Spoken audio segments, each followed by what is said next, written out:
ಅಮ್ಮ ಸ್ವಲ್ಪ ಇಳಿಗೆ ಮಣೆನೂ ಕಾಯಿ ತಂದ್ಕೊಡಮ್ಮ.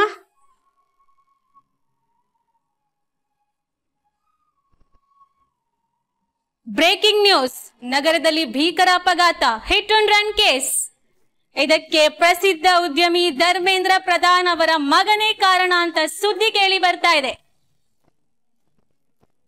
ಓಹೋ, ಇವನ್ ಕೀರ್ತಿ ಎಲ್ಲಾ ಕಡೆ ಕೇಳಿ ಬರ್ತಿದೆ. ನಮ್ಮ ಅಪ್ಪಂಗ್ ಮೋಸ ಮಾಡ್ದವ್ ನೀನು, ಇಡೀ ಪ್ರಪಂಚಕ್ಕೆ ಮೋಸ ಮಾಡದೆ ಇರ್ತೀಯ. ಬಡವ್ರನ್ನ ಇನ್ನು ಎಷ್ಟು ಗೋಳಿಕೋಬೇಕು ನೀವೆಲ್ಲ.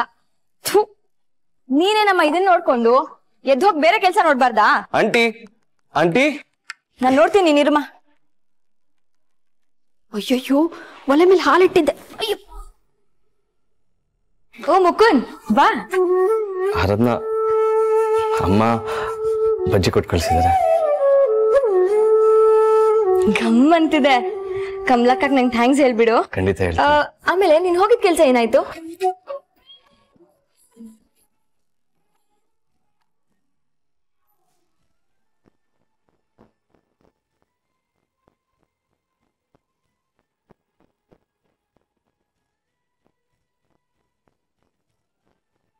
ಯಾರೇ ಅದು? ತಗೊಮ್ಮ, ಬಜ್ಜಿ ಕೊಟ್ಟಿದ್ದಾರೆ ಕಮಲಕ್ಕ. ಇದೀಗ ಬರ್ತಿರೋ ಮತ್ತೊಂದು breaking news, hit and run ಕೇಸ್ಗೆ ಒಂದು ದೊಡ್ಡ ಟ್ವಿಸ್ಟ್. ಪ್ರಸಿದ್ಧ ಉದ್ಯಮಿ ಧರ್ಮೇಂದ್ರ ಪ್ರಧಾನ್ ಅವರು ಹೇಳಿಕೆ ಕೊಟ್ಟಿದ್ದಾರೆ. ಇದು ತಮ್ಗ್ ಆಗ್ದಿರೋ ಯಾರೋ ಹರಡಿರೋ ವದಂತಿ, ಇದಕ್ಕೂ ತಮ್ಮ ಮಗನ್ಗೂ ಯಾವುದೇ ಸಂಬಂಧ ಇಲ್ಲ ಅಂತ. ಅವನೇನ್ ಯಾಕ್ರಪ್ಪ ಕೇಳ್ತೀರಾ? ಅವನ್ ಬರೀ ಇನ್ನೇನ್ ತಾನೇ ಹೇಳಕ್ ಸಾಧ್ಯ? ಈ ಕೇಸ್ನ ಯಾರ್ದೋ ತಲೆ ಕಟ್ತಾನೆ, ಅದನ್ನ ಮುಚ್ಚಾಕ್ತಾನಷ್ಟೇ. ಬೇಕಾದ್ರೆ ಬರ್ದಿಟ್ಕೊಳ್ಳಿ. ನನಗೊತ್ತಿಲ್ವಾ ಈ ದುಡ್ಡಿರೋರ್ ದೌಲತ್ತು.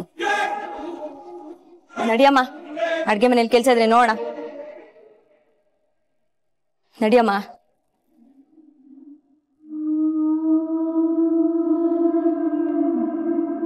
ಸರ್, ಏನ್ರಿ ಇದು?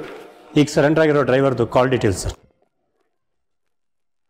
ಓ, ತಾನೇ ಮಾಡಿದೀನಿ ಅಂತ ಹೇಳ್ಕೊತಿರೋ ಈ ಡ್ರೈವರು ಆ ಏರಿಯಾದಲ್ಲೇ ಇರಲಿಲ್ಲ. ನೆಟ್ವರ್ಕು ಬೇರೆ ಟವರ್ ಅಲ್ಲಿ ಡಿಟೆಕ್ಟ್ ಆಗಿದೆ.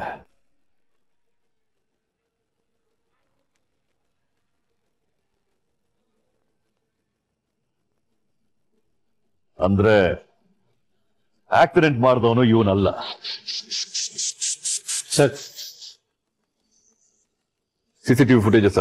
ಹೌದು ಸರ್. ಸುಶಾಂತ್ ಬೆಳಗಿನ ಜಾವ ತನಕ ಪಬ್ಬಲ್ಲೇ ಇದ್ದಿದ್ದು, ಆಮೇಲೆ ಅದೇ ಕಾರ್ನಲ್ಲಿ ಪಬ್ಬಿಂದ ಹೊರಟಿರೋದು ಎಲ್ಲ ರೆಕಾರ್ಡ್ ಆಗಿದೆ.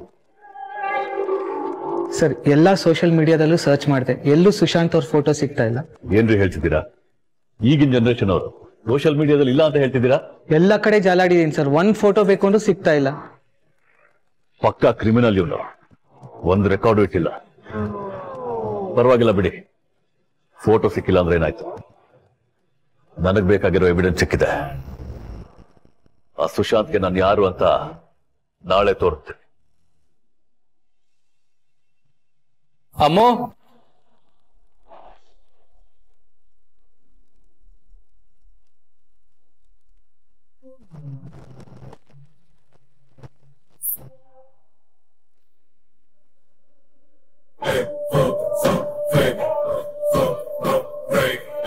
ಏನಿದು ಸ್ಯಾಂಡಿ? CCTV footage.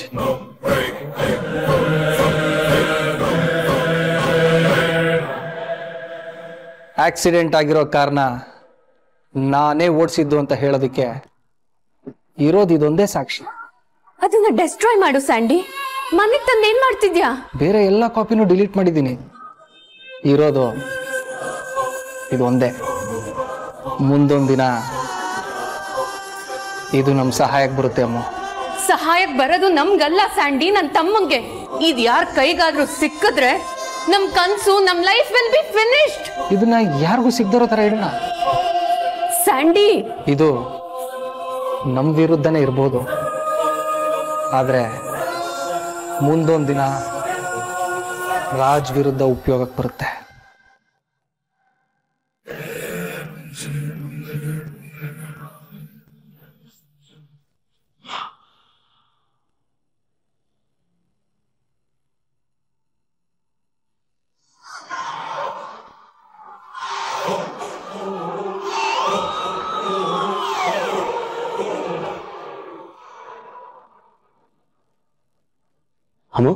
ಡಿಸ್ಟರ್ಬ್ ಮಾಡಿದ್ನಾ? ಇಲ್ಲ ಬಾರೋ.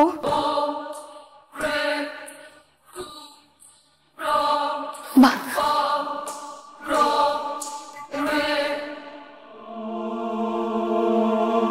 ರಾಜ್, ನೀನಿರೋದಕ್ಕೆ ಕಣೋ ನಾನು ಸ್ಯಾಂಡಿ ಈ ಮನೇಲಿರೋದು ಕಣೋ. ಇಲ್ಲ ಅಂದಿದ್ರೆ. ಅಮ್ಮ ಅಳ್ಬೇಡ ನೀನು. ನಿನ್ಗೇನು ಆಗಲ್ಲ. ನಿನ್ಗೇನಾರು ಆಗಕ್ ನಾನು ಬಿಡೋದು ಇಲ್ಲ. ಯಾವ ಜನ್ಮದ ಪುಣ್ಯನೋ ಏನು ನೀನ್ ನನ್ ತಮ್ಮಾಗ್ ಸಿಕ್ಕಿದ್ಯಾ. ಏನಮ್ಮ ನೀನು ಚಿಕ್ಕ ವಯಸ್ಸಲ್ಲಿ ಸ್ಕೂಲಲ್ಲಿ ನನ್ಗೆ ಯಾರ ರೇಗಿಸಿದ್ರೆ ಅವ್ರಿಗೆ ಬೈತಿದ್ದೆ ನನ್ ತಮ್ಮನ್ ಯಾಕೆ ರೇಗಿಸ್ತೀರಾ ಅಂತ. ಅಪ್ಪ ನನಗೆ ಬೈಬೇಕಾದ್ರೆ ನನ್ ಜೊತೆ ನಿಂತ್ಕೊಂಡು ನೀನು ನನ್ ಪರವಾಗಿ ಬೈಸ್ಕೊತಿದ್ದೆ ತಾನೆ. ಈ ತಮ್ಮನ್ ಮೇಲೆ ನೀನ್ ತೋರ್ಸಿರೋ ಪ್ರೀತಿಗಿಂತ ನಾನ್ ಮಾಡ್ತಿರೋದು ಏನೂ ಇಲ್ಲ ಅಮ್ಮ. ಸಂದೀಪ್ ಬಾವ ಅರೆಸ್ಟ್ ಆಗಿ ನೀನ್ ದುಃಖ ಪಡೋದನ್ನ ನನ್ ಕೆಲ್ ನೋಡಕ್ ಆಗಲ್ಲ ಅಮ್ಮ.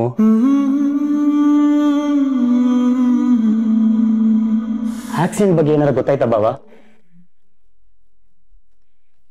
ಇಲ್ಲ ರಾಜ್, ಏನೂ ಗೊತ್ತಾಗ್ಲಿಲ್ಲ. ಏನ್ ಮಾಡೋದು? ನಾಳೆ ಬೇರೆ ನೀನ್ ಹುಟ್ಟದಬ್ಬ. ಈಗ್ಲೇ ಹೀಗೆಲ್ಲ ಆಗ್ಬೇಕಿತ್ತ? ಬೇಡ ರಾಜ್, ನಾನು ಈಗ್ಲೇ ಹೋಗಿ ಅಪ್ಪಂಗೆಲ್ಲ ಹೇಳ್ಬಿಡ್ತೀನಿ.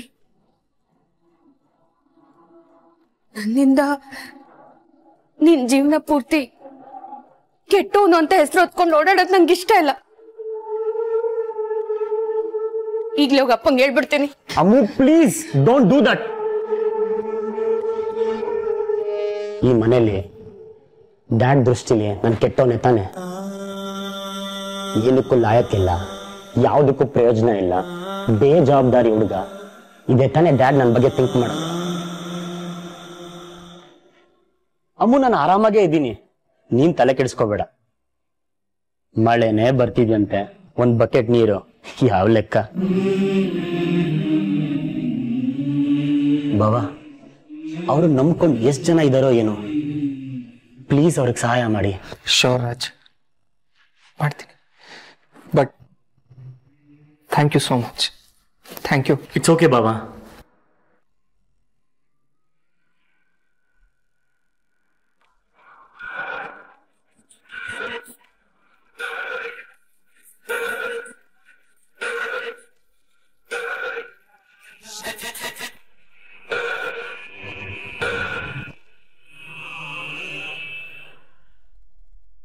ಬೇರೆ ಓಕೆ, ಅಲಾರ್ಮ್ ಇಟ್ಬಿಡೋಣ.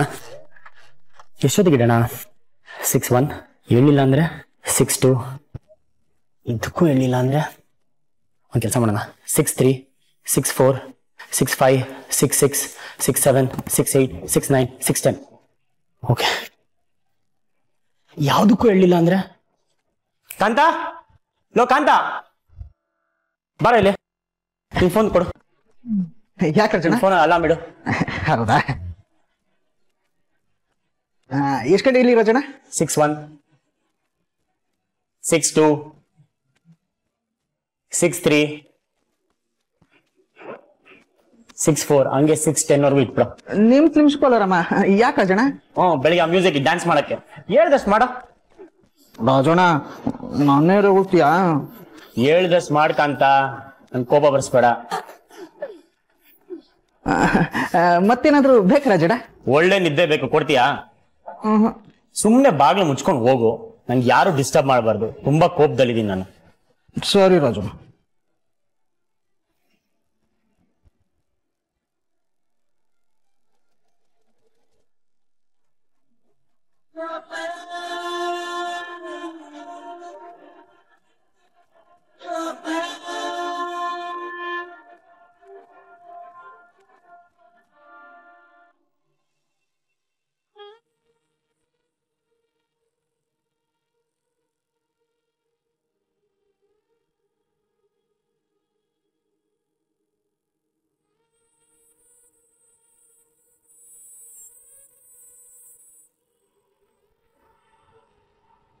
ಆರಾಧನಾ, ನಿಮ್ಮಪ್ಪ ಏನಂದ್ರು ಬೇಜಾರು ಮಾಡ್ಕೋಬೇಡ ಕಣೆ. ಅವ್ರೇನ್ ಕೆಟ್ಟವ್ರಲ್ಲ, ಆದ್ರೆ ಅವ್ರ ಮಾತು ಸ್ವಲ್ಪ ಹೊರಟಷ್ಟೇ. ಹಾಗಂತ ನಿನ್ ಬಗ್ಗೆ ಅವ್ರಿಗೆ ಯಾವ ಕೆಟ್ಟ ಅಭಿಪ್ರಾಯನೂ ಇಲ್ಲ. ಅವ್ರಿಗೆ ನನ್ ಮೇಲೆ ಯಾವ ಅಭಿಪ್ರಾಯ ಇದೆ ಅನ್ನೋದು ಅವ್ರ ಮಾತು ಕೇಳಿದ್ರೇನೆ ಗೊತ್ತಾಗತ್ತಲ್ವಮ್ಮ. ಹಾಗಲ್ವೇ, ನಿನ್ನನ್ ಬೆಳ್ಸಕ್ಕೆ, ಸ್ಕೂಲಿಗೆ ಸೇರ್ಸಕ್ಕೆ ಅವಾಗೆಲ್ಲ ದುಡ್ಡು ಕೊಟ್ಟಿದ್ದಾರೆ ಅವರು. ಇವಾಗ ನೀನ್ ಅವ್ರ ಬಗ್ಗೆ ಇಷ್ಟೆಲ್ಲ ಮಾತಾಡ್ತಿದೀಯಲ್ಲ, ಅವಾಗಿನ ನನ್ನ ಪರಿಸ್ಥಿತಿ ಯೋಚನೆ ಮಾಡು. ಗಂಡ ಇಲ್ದೆ ಒಂದ್ ಮಗುನ ಇಟ್ಕೊಂಡು ಈ ಸಮಾಜದಲ್ಲಿ ಬದುಕೋದು ಎಷ್ಟು ಕಷ್ಟ ಇತ್ತು ಅಂತ ನಿನಗೇನ್ ಗೊತ್ತು? ನಿನ್ ಮಾತಿಗೆಲ್ಲ ನನ್ನ ಹತ್ರ ಉತ್ತರ ಇದ್ಯಮ್ಮ. ಆದ್ರೆ ನಿನ್ ನೋಯ್ಸಕ್ ನನಗಿಷ್ಟ ಇಲ್ಲ. ಗಂಡ ಇಲ್ದೆ ಒಂದ್ ಮಗುನ ಬೆಳೆಸೋದು ಎಷ್ಟು ಕಷ್ಟನೋ, ಅಪ್ಪ ಇಲ್ದೆ ಮಗಳು ಬೆಳೆಯೋದು ಅಷ್ಟೇ ಕಷ್ಟನಮ್ಮ. ಅಂದಾಗೆ ಸಿರಿ ಕಾಲೇಜ್ಗೆ ಬುಕ್ಸ್ ತಗೊಳಕ್ಕೆ ಎಷ್ಟು ಬೇಕಿತ್ತಮ್ಮ? 2,000.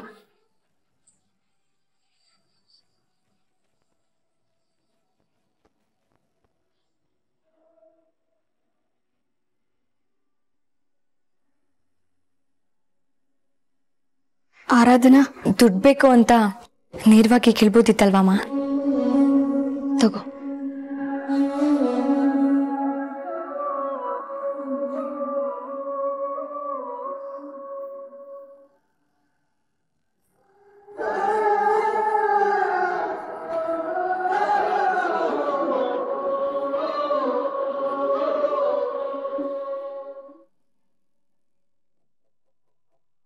ಇಷ್ಟು ಬೇಗ ಬೆಳಗಾಗೋಯ್ತಾ? ಕಾಂತ,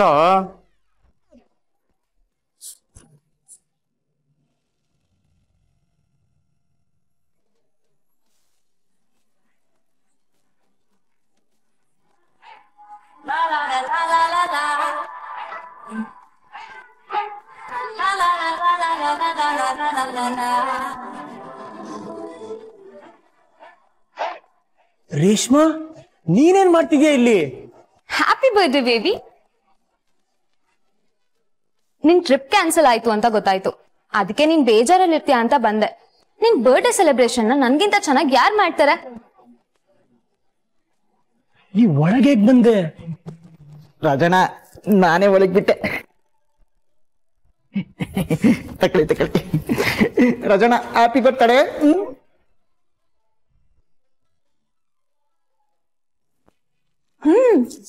ನೈಸ್ ರೂಮ್.